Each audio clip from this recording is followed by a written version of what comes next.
and the feedback from your class. Yes, yes. Well done. So, if we look at ignore page 40 and 41 for a moment, actually go straight to page 43. This is your self-evaluation checklist, or your self-evaluation section 1.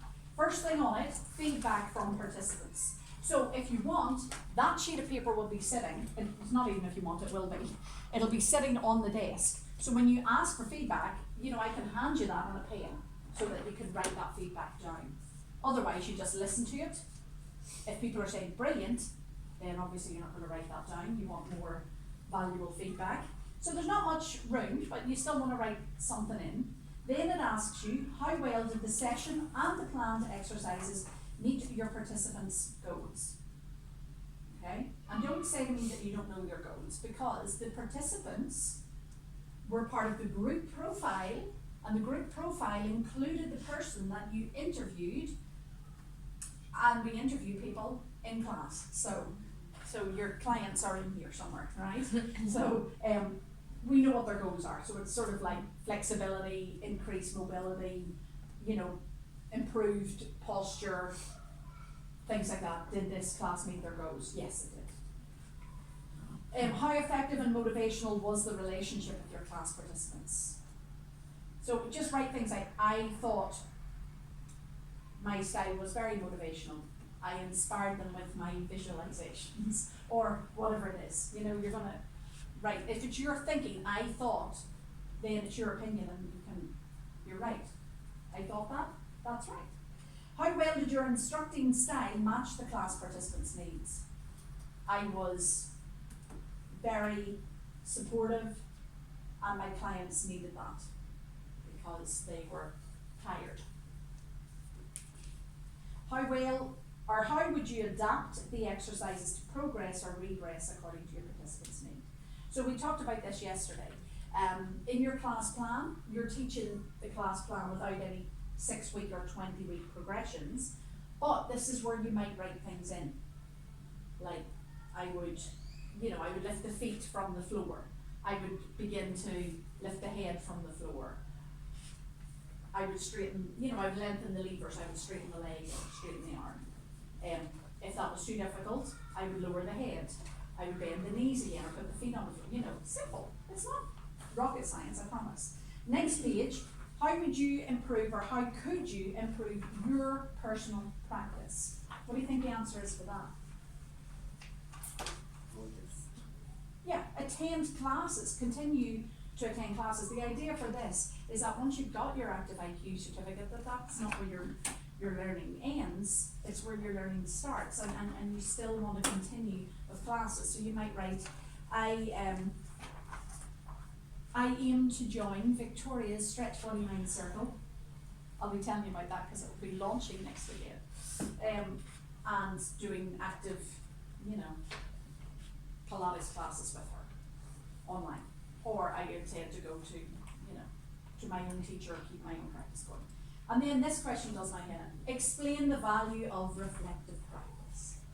It's a little bit of active IQ patting themselves on the back. Look how reflectively we're reflecting on reflecting here. So let's talk about how reflective this is, so it's a little bit, but what do you think the value is of reflective practice? What you're doing right, you're doing wrong. Learning from your mistakes and improve, yeah. And the thing is, it is a bit of a silly question. It's a bit difficult to answer because your head is just buzzing having just done the class. So it's important that we think about it now. The value of reflective practice is, to make sure that you learn from your mistakes, that you remember things that are good about your practice and remember to put them back in again, You're like, oh, that was such a good visualization, I'll remember that. And then you don't write it down, so you don't remember it. And then you go to someone else's class and you go, God, that's a brilliant, I'm going to use that. And again, reflective practice means that you would write these things down. You might have a notepad or somewhere that you store information about your Pilates. So that would be a really useful tool. Then I write a little bit here. I'm not going to critique you on your reflection. It is your reflection. Usually what I write is something like, I agree with your statement. Sometimes people are really hard on themselves in these reflections, I felt like, you know, it all fell apart. And I'm like, no, it didn't. The class still ran, everything was fine. I think you're being a bit hard on yourself. That might be what I write. So then, based on what you've written, and based on what I see in the checklist, then I'm able to tell you whether you passed Yeah, so you follow. or returned. So I fill in the checklist. So if we go back to page 40, we'll talk about the learner guidance here. We have talked about this before, but I think it's just useful to go over it and over it. It just makes you feel a little bit more reassured about the weekend. So it's called your summative observed assessment or summative observed session. The assessor, that's me, will observe you instructing your planned Pilates mat or class from Unit 6. The assessor will observe a minimum of 45 minutes of the session, broken down as follows. Prep phase, 10 minutes minimum. Main phase, 25 minutes minimum, to include at least 6 exercises, 3 different start positions and 3 anatomical planes, and then closing phase, 10 minutes minimum. Now, the prep phase and the closing phase will also include a couple of modified Pilates mat work exercises. So, you know, the roll down, as we sometimes call it, is the modified push-up. You're going to see that in most of your preparation phase, because you need to get down onto the floor to do things. So you've actually done a Pilates exercise in there. But, you know, we were talking about between sort of 10 and 15 in a class. In a 45-minute class, 10 would be probably the maximum that I'm going to see. 3 different start positions. Give me some start positions. What are we talking about? Side, supine, prone, all fours. Yeah. Nobody has the start position where they're on their knees and side. Good. I think it's too much for beginners. You know, bring it in after the first 6 weeks, I think, but not, and it depends on people's needs. Yeah. So, obviously, if someone can't be on their knees, you're not going to do exercises like that, you're going to leave them out. As it says actually below that section, the assessor will observe a minimum of 12 exercises across all class phases. So 6 in the main phase and the others come from the start and the end. But remember, they're modified, so they will, you know, they're not going to look like Joseph Pilates rolling about in his knitted pants. It's a little bit more subtle than that, okay? So I am looking for 12 exercises across the whole thing. The size of your group or class will need to be a minimum of 5 and a maximum of 12. So we're all right there. The assessor will complete the observation checklist, which we're going to go over in a moment. To pass the assessment, the learner will need to demonstrate all of the components and meet the assessment criteria on the checklist. You will refer the assessment, i.e. not pass, if you incur 1 X in a shaded box, 2 or more X's in a horizontal row, shaded or non-shaded, incur 6 X's in any vertical row, or incur a high proportion of X's throughout the assessment and is therefore deemed not competent. Didn't I tell you this looks like your driver's test? You know, all of those things are sort of similar. So the shaded box criteria are 7, 8 and 17. So 7, you'll be thrilled to know about this one. Selected safe and effective exercises appropriate to participants' goals and derived from the original principles and fundamentals of Pilates mat. You will get ticks on that box because you've already selected the exercises and written up your class plan in Unit 6. So we're all right there. We're going to be fine. We just put ticks. Happy days. Okay? Yeah, you're just getting a bit ahead of yourself here. So you see where it says at least 3 anatomical planes? Yes. That is in the main body, that's not across the entire lesson. no, Because I'm just, whenever you look at the movements, Okay, well tell us what the movements are. well, you know, the frontal plane will be that one there, Yeah. and then the sagittal will be, the frontal plane is that one, then sagittal is moving forward, Okay. and then the twist But you wouldn't get that, would you get that all in the main fees?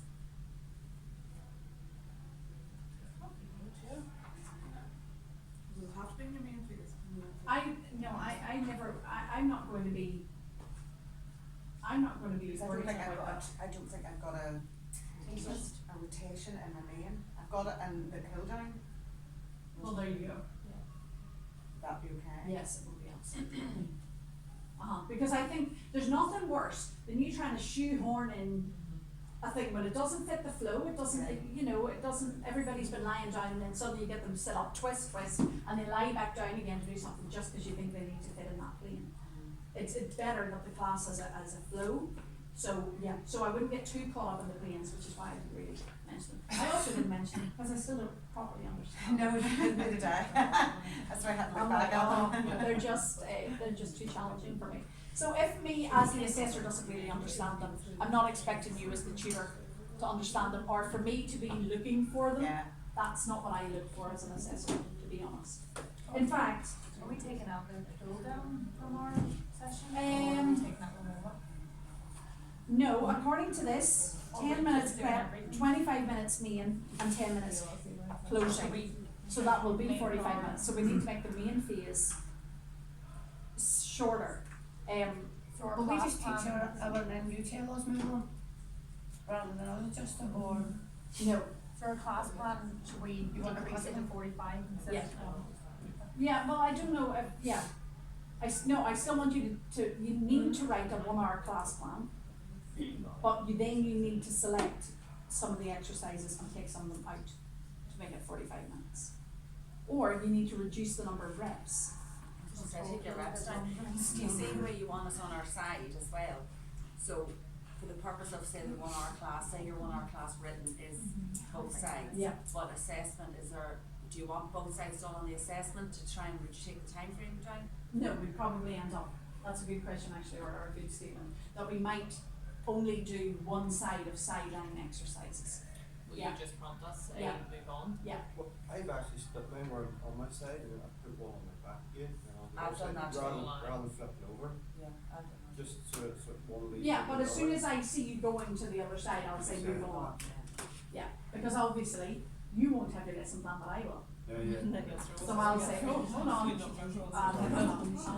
Okay, let's go over this checklist, just so you know for definite. And then we'll come back to any other questions as well. And I think we'll feel, it'll make it easier when we work today, when we do our practical work today, for things like that, but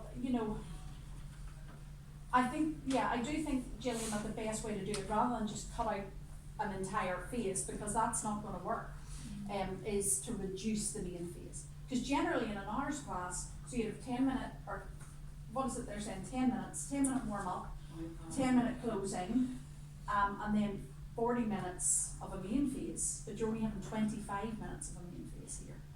So, so you're having to reduce side exercises, you're having to reduce the number of reps, and probably, for some of you, you're actually gonna have to reduce the numbers as well, just based on what I was looking at, like the number of exercises that you put in.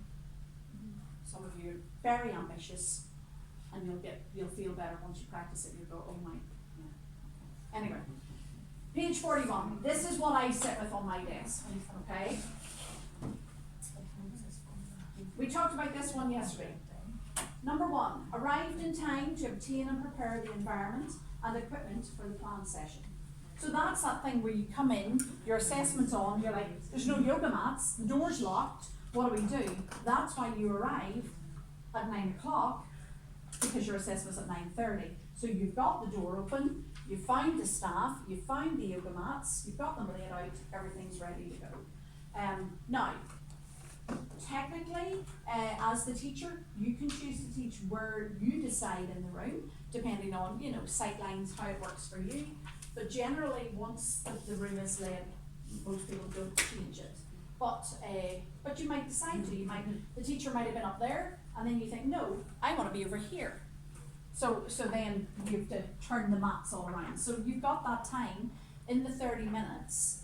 If your class is next, you do have that time to sort of change the room around, or change the music, or stage and light some incense around the place. Is that just me?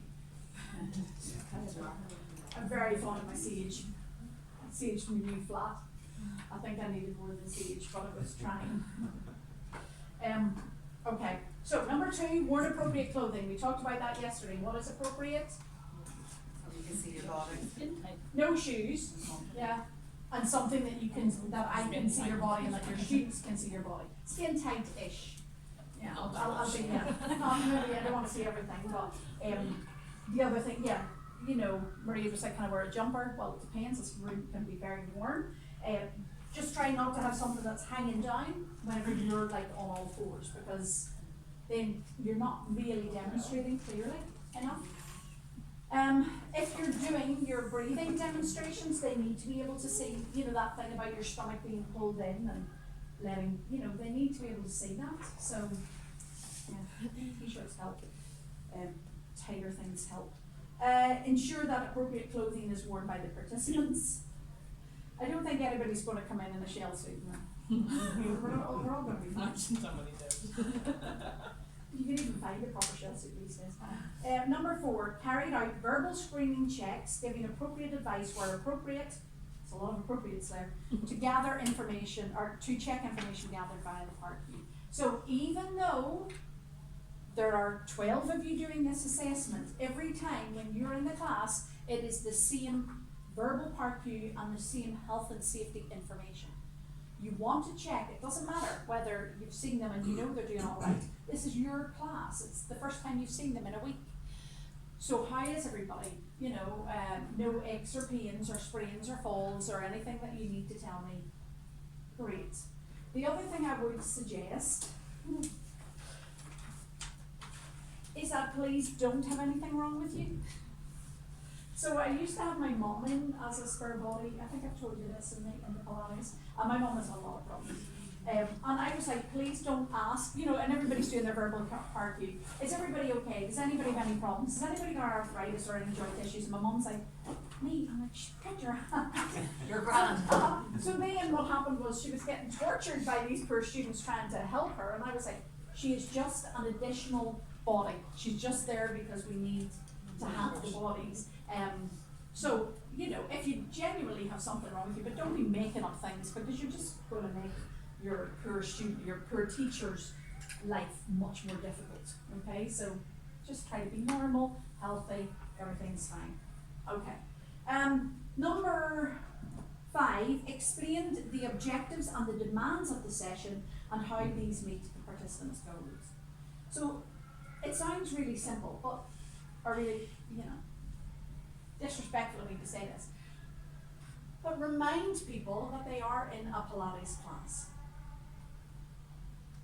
And then you've sort of covered that already just by saying, we're in a Pilates class. Oh yes, so we are. Because then someone, right, well I'll give you an example of that. I was in this fancy yoga studio in London. My teacher had flown over from Vancouver and she was doing workshops, so I was all excited. And I was towards the back of the room because, of course, surprise, surprise, I'd come in a bit late. But it was my teacher, I just gave her the nod, she just went with you, and that was fine. But I thought, geez, I'm late. This girl came in a good half hour after me, and she sits behind me, and then we had to do some sort of group work. We're dancing around, and she went, is this yoga for runners? And I was like, no. And so then she danced over to somebody else, and she obviously asked the same thing. And then somebody went, no. But it turned out she had just randomly wandered into the wrong classroom looking yoga for runners, which was in the room next door, and she'd had to sit there for around about an hour hearing a workshop on yoga that she didn't know anything about, and then dancing with us, like, I don't know why we were dancing like this. So it's useful to tell people because they might think they're in a HIIT class, and then they're like, huh, this isn't HIIT, this is Pilates. It also reminds people how to pronounce the word pilots. Yeah? So, this is a Pilates class. This is what week? Whatever week you've decided. Maybe week 3 of our 6-week course. So, we've had a couple of weeks already. You know, say something like that. It sets the context. You know, and then you might be saying things like, we did this last week, but now we're advancing it slightly by lifting our foot off the floor. You know, so we're providing context for the whole My aim for this week is to help improve your flexibility and really re-engage the core. Something simple, okay? Don't overthink it. But you'll have it on the top of your Unit 6 lesson plan, what your aims and objectives are. So you're just going to say a few things like that. Number 6, advised on appropriate health and safety procedures specific to the session, where appropriate. A lot of words, use of the word appropriate. So that is just a reminder that I know we're in week 3 of a week 6 plan, I've told you this already, but the toilets are downstairs and to the right for the ladies, to the left for the gents. There is no fire alarm planned for today, so if you hear one, please go downstairs and out, and I'll meet you in the car park. Yeah.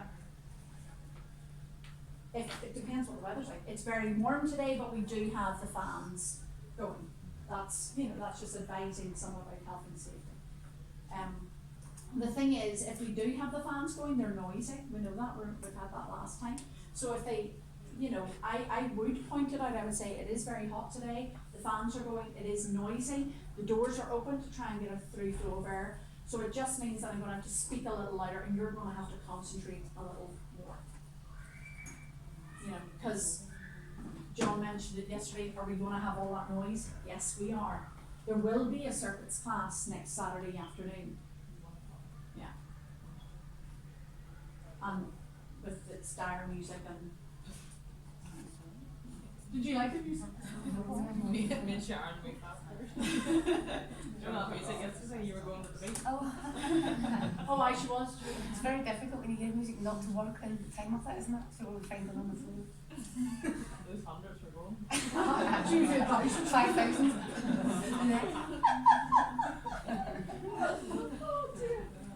Okay, so the next section is the bulk of the checklist here. This is about the delivery of the session rather than the preparation.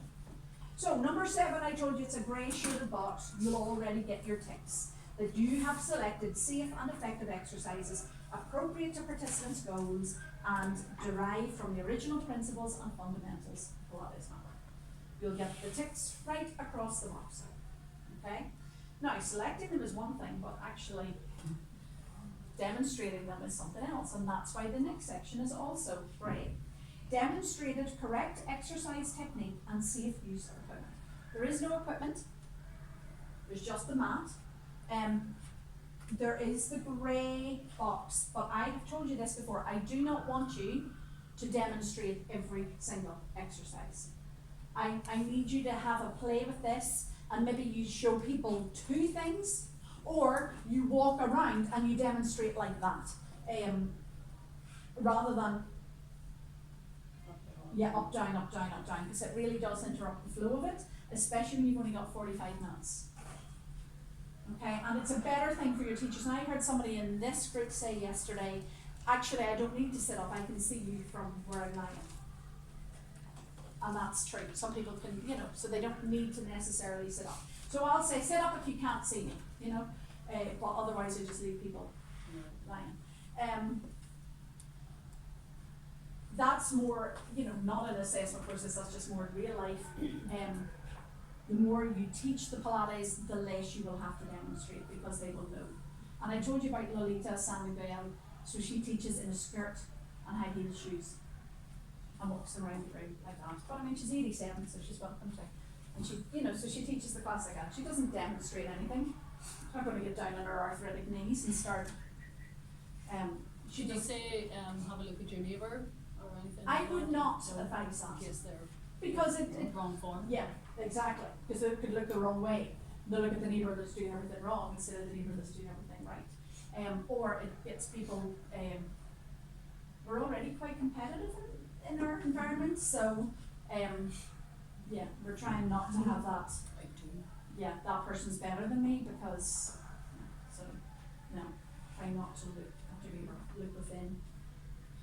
Maybe the mirrors are a good thing. In Pilates, a mirror is okay in this space. We don't have any mirrors, so we don't teach it in a yoga center. If we do have mirrors, we turn away from them for assessment. But in Pilates, we would still be, the people would be facing the mirrors. So you can do that in your own sessions. Just look into the mirror, just check your alignment. That's not a bad thing. but not, look into the mirror and look at, you know, Sexy too. yeah, look at sexy. So, yeah. Why, Sharon? No, she may have been referring to another jaw. Don't you think it? She may have been referring to another jaw, and you just don't know. Sorry. Sorry, you need to go and lie down. See that? Maybe some I'm never touching that again. Okay, so demonstrating, I need to see you demonstrating a few of the exercises, but not every single one, okay? And a few, I'm gonna leave it at that. If you're doing 12 exercises over the time, then probably about 6 of them I'm going to see you demonstrate. Yeah, okay, good. Number 9, provided clear and accurate instructions and explanations to the participants. So this is about explaining as well as showing. Yeah, and you're up doing, and this is usually quite layered. So you've got them in it, and that's when you start giving them the explanations about it, you know, rather than telling them everything and then making them do it. Get them into the pose, get them started, and then start explaining. I think that works much nicer. Be careful with this one. Again, if we have fans going and doors open, we're projecting the volume and the pitch of the voice effectively without the aid of artificial amplification. I think we should be alright, because we're Northern Irish. And Northern Irish people are very loud by virtue of their Northern Irishness. So I taught Pilates in a class up until Christmas, and it was one of those centres where it's basically the school PE hall, and they pull a green curtain across, and they have people playing badminton on one side and me teaching Pilates on the other. Now, because I'm loud, not a bother. And I'm teaching, but it's not relaxing or enjoyable for a Pilates student to be shouted at. But effectively, that's what they were getting. And then I decided I couldn't take it anymore, my throat was going, so I left, and they got a new girl in. And everybody, the reports that I'm getting from, now of course there's still no one, but the reports I'm getting is, it's really not good, because we can't hear her, and we don't know what she's saying, and she's not, you know. You wouldn't know what's coming next. No, they don't, and they just feel like, yeah, it's not good. There's another woman that is the complete opposite. She puts this music on too loud, and then she shouts over it, and she's just got this screechy Scottish accent, but it's not. I love a Scottish accent. This was not a pleasant one. That's one of those screechy ones. You've She's just got a heard. screecher. Screechy's not good. So just be careful. Have a play with this. I'm going to hear you today as well. And if I think you're not talking loudly enough, I will tell you. You need to increase your volume. It's okay. Now, number 11 is communicated with participants clearly and accurately using a supportive, motivational, and non-judgmental style. Okay, well done, guys. That's looking good. Yeah. You know, anytime you correct someone, excellent work. Something, you know, just those little bits that you say, I think they add so much. Okay, and you're going to get ticks across the board for that. Use appropriate teaching positions to enable observation of participants and respond to participants' needs. Do you think that this is an appropriate teaching position? Do you think that this is an appropriate teaching position? I can't see my clients and they can't hear me or see me. So, you're getting onto your mat to demonstrate, but then you're not hiding behind notes. You're here and you're amongst them. That's why we need to make sure we're here in time so we can create space, so you're not stepping on them, but you're stepping around them, talking to them. Yeah, that's an appropriate teaching position. We talked about this yesterday as well. When they're doing the side thing, direct them clearly. Everybody turn to this side, keep your head facing me. Totally direct them. And then they're all turned the way you want to see it, so then you can see them and teach them. Because if you go, right, turn to the side, and they all turn to that side, but you're over here, you're like, oh shit. So, you know, you know, you can't get them all to turn around again, so you need to move to where they are. Yeah. Yeah, and So- Sharon said she talked about, you know, going with, oh, we'll all turn poolside on. Okay, yeah, Which is good, which is. yeah, you don't even have to say right or left. Yeah, we get Yeah. that caught up in the left and right, it's Yeah, so. turn to the windows, turn to the wall. Yeah, I talk about the pink wall or something, there's not even a pink wall. I think it was once pink, and so nobody's ever even seen, like, somebody who went there 8 years ago saw it when it was a pink wall. Everyone to the pink wall. They don't knew what that was. So, yeah, I think that works quite well. Again, if you're in the right teaching position, the next things come easily. Number 13, observe the participant's posture and alignment. If you're lying down there doing your own Pilates practice, you can't see what anyone else is doing. When you're up here, take those feet wider apart. Just watch your knees. Yeah, lift the head a little bit more. You know, you can see absolutely what people are doing. Number 14, provided and reinforce key instruction points to improve Pilates performance and encourage independence. So that's more of the same, you know, just those instructions and navel to spine and a lot of that. I want to hear those words. Number 15, adapted the exercise appropriately for the participants when necessary. All of the exercises will already be modified.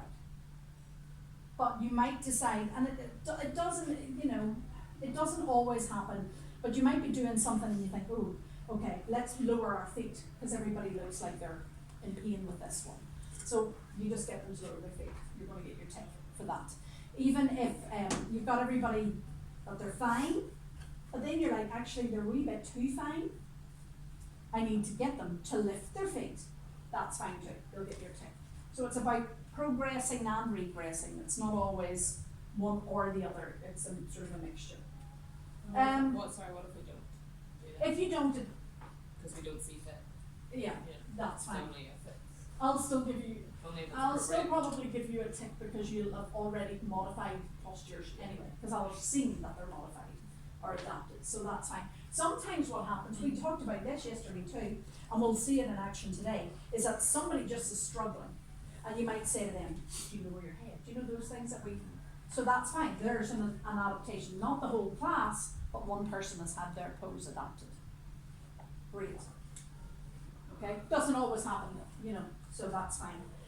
Number 16, provided appropriate alternatives. So that's a mixture of this. Lower the head or modified corkscrew. I went very straight in there. Feet on the floor, but you know, Simon was talking about wanting to have the feet lifted. So you might do that and then you say, actually, no, we're not even going to do the corkscrew, we're just going to keep the feet lifted, but we're going to do toe taps instead. That's about providing an alternative rather than modifying the exercise.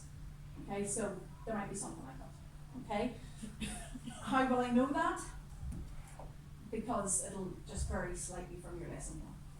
And again, it doesn't have to be the whole class. You might just say, no, don't you go from side to side, just you keep your feet lifted, that's fine. That's one person has been provided an alternative. Number 17 is another one in the Bray Square. Applied the original principles of Pilates, which are breathing, concentration, control, centering, precision, and flow, and the fundamentals of Pilates. So you need to mention, Breathing alignment. yeah, centering, yeah. So you need to mention the ABCs and the 6 principles. But in our lesson plan, when you've written the purpose of the exercise and the exercise, your teaching points, then you have that next section which is about Pilates principles and fundamentals. Not everything will have a principle attached to it, but particularly for the main phase, they have to. Okay, you need to work out, you know, and you might have more than one principle applied to one exercise, but you know, have that written down, have it in your head, so then when someone is doing the modified leg pull prone, you're able to say, this is about concentration, this is about centering and getting the core connected, this is about precision, I only want your leg to lift hip height, no higher, and you know, things like that. So you're just saying those little buzzwords. I'll be like, oh, oh, oh, tick, tick, tick, tick, when I hear those words, right? That's quite exciting for me. I've obviously got a really sad life. Number 18, this is really important. Use a variety, we're gonna practice these today, of communication methods to reinforce and correct technique. Tactile cueing. Okay, we know what that is. The sort of the fingers behind the back in the in that exercise, you know, press up into my hand. That's tactile cueing. Okay, I call it manual adjustments. Visualization.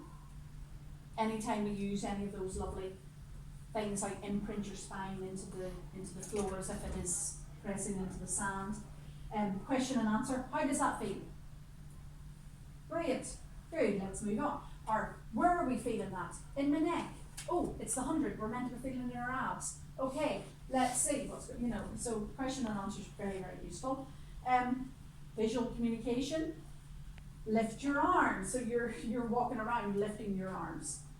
Okay. And mirroring. I saw a little nifty trick with the mirroring, maybe yesterday, maybe last week. If you turn side on, you don't have to mirror.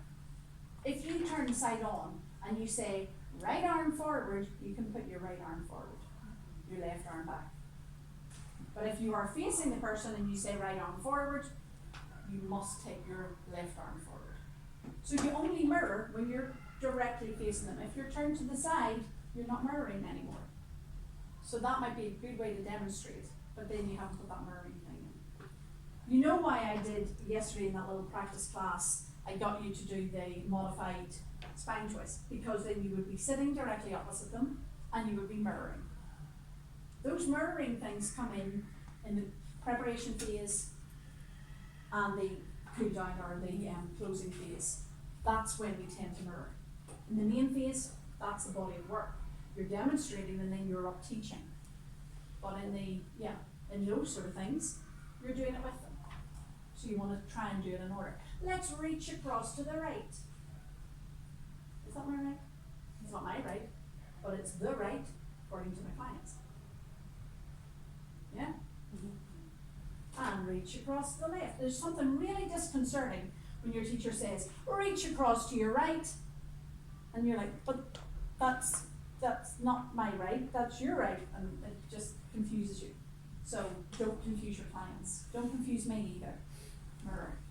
In those sort of warm-up things. So have a practice with it when you're, thankfully it's not in grey, please know.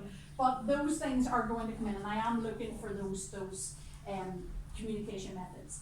Number 19, created a suitable atmosphere that made participants feel at ease. So we talked about this, the lighting, if it could be better, the temperature, a little bit of music. But it can just be your phone in the background playing something tingly. What did we have? We're having 4 hours of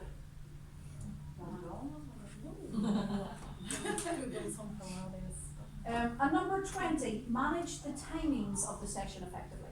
So that is why I can't just let you go and then I say stop, because that's you not managing the timings effectively. Does that make sense? Why don't we stop? I just like you saying moving on and Oh you yeah, say well I'll still that- do that, but I won't just let you teach your hours class until you get to 45 minutes and then I just cut you, because you need to manage the timings of it more effectively than that. So we do need to shrink the main phase down a little bit. Not in your plan, but certainly in your teaching. Practically, Yeah, yeah. Correct. Can I just person. clarify then, sorry, so yesterday we said Yeah. you would be doing either the preparation or the closing, I changed my mind. do both Yeah. and just. Yeah. Yeah. I just think it'll feel better and more, you'll feel a bit, because then I was thinking, right, well, if I do it like that, the first 3 people have to do a prep phase, the last 3 have to, and it was like, that's just gonna be a complete mess. And it does, it just works better in 10 minutes, 25 minutes, 10 minutes. Yeah. Yep. Cool. Ending the session, these ones here, you only have 1 tick. That the learner has provided constructive feedback to the participants based on their performance and with reference to their future goals. So that is something like, well done everybody, that's us at the end of the class, you did brilliantly. You get your tick. Okay? Gained feedback from the participants to reflect on how well the planned activities met their goals, and gained feedback to reflect on how effective the motivational and instructional styles were. So you'll have your sheet of paper there that you can scribble a few notes down. And then checked that the environment and equipment were left in suitable order for future use. So you don't just leave everything at your arse. Okay? So 24 points, or 24 sections, okay, on those checklists. So you'll get a few, you'll get loads of ticks. Generally, we're not going to get any X's. You might get Q's and you might get dots. So the Q's are just if I want to ask you a question or clarify something. So you've done something, and I'm like, she didn't name what that exercise was. I wonder what she's calling it. So I might ask you a question on it. And the bullet points are usually, sometimes constructive, but usually more positive feedback. Like, I really liked how you walked around the room. You know, so I give you feedback as well. And on that next page, I have a whole section with which, a whole page with which to give you feedback, which is quite nice. So then when you do your self-evaluation, you, I read it and we go over this. And yeah, and I tell you whether you're competent, not competent, passed or referred. And that is our unit 7. Takes a lot longer to talk about it than it does to do it, I promise. Has anybody any other questions that we haven't covered? Are you susceptible to bribes? Yes, always. Yeah. Have you ever had to Never like stop anyone? that- Yes, Yeah, that's way off and like. Why take 15? yes. I've also had to stop people just for silly things like they've just started to get into it and I'm like, I haven't put the music on. So I'll go, music, because I've also found I've tried to get up and turn the music and then it's really disrupting when I'm like marching about people. So I'm like, hold on, music, oh yes, thanks. And they're going to put the music on. So that's fine. But generally, I try not to stop the flow. Are there buzzwords that you have to mention? For instance, before you say an exercise, are you looking for us to say what muscle we're going to be, No. or, you know, No, nothing like if that? you want to, go for it. You know, if you want to talk about anatomical terms, do it. As long as it makes sense and your audience understands it, which this particular audience will. But It's just that You have to say it's weird. so you had to work to help every muscle group that you were working, or the assessor marked you down. So I just wanted to make sure that that wasn't something that you were looking for, that you were That's not- saying, we're going to be working this muscle with. I'm going to mark you down if you don't mention the 6 principles and the 3 fundamentals of Pilates. That is more important to me. So the muscles then that you would talk about would relate to the core, which we talked about yesterday, pelvic floor, transversus abdominis, internal and external obliques, rectus abdominis, multifidus, erector spinae, and diaphragm at the top. Those are the muscles I want you to talk about. Yeah, maybe the hip flexors, maybe the hamstrings, you know. But note, hip flexors, hamstrings, not semitendinosus or, yeah. I don't even think that is a muscle, I just made that one up. Sounded good. It did. So you do need to mention it is a modified blah blah blah. What about what it's doing? And you could talk about what it's doing. Yeah. Yeah, absolutely. Because I don't know about you, but I love to know why I'm doing what I'm doing. Or you should be feeling this. Well, yeah, I would do a Q&A there. Are you feeling this in this area? No. Oh, right, okay. Well, let's, you know, and that's quite interesting to Like ask you your said clients. as well, whenever you're talking about those things, you give them what you want them to do. You don't have to give that information all before every single exercise. Maybe talk about it as you're actually doing. Or when you're walking round. Like, you can overload them at the start, and you're not going to take it all on. Yep. And just want Yeah. what it is. Yeah, and you don't even need to tell them everything about everything in one lesson. Yeah. Do you know what I mean? You've got 6 weeks, you've got 10 weeks, you've got the rest of their lives to teach them about Pilates, and they can hear all this stuff repeatedly, and it still doesn't go in, you know? So yeah, don't bombard them with too much stuff before they've even started to move. You want them moving, and then as they're moving, talk a little bit about why this might be beneficial and this could improve. So rather than saying should, I would say things like this could improve your posture. This, you know, could help with the hamstrings. This could, rather than should. Yeah. Anything else? Okay, well, let's have a break. Can we, I'm gonna give you 15 minutes, so that means you're back at 5 past.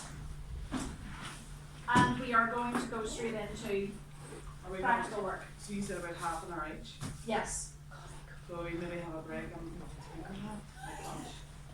we'll have a break at lunchtime. Yeah. Yeah. We're teaching in our groups again, like, No, just as one role. yeah, no, yeah, like one to the whole, one to one, I was like, no, one No. to the whole group.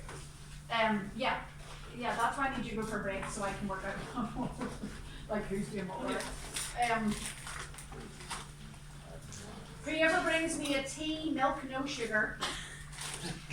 Doesn't have to do it, doesn't have to do it. You're gonna get 12 cups of tea over here.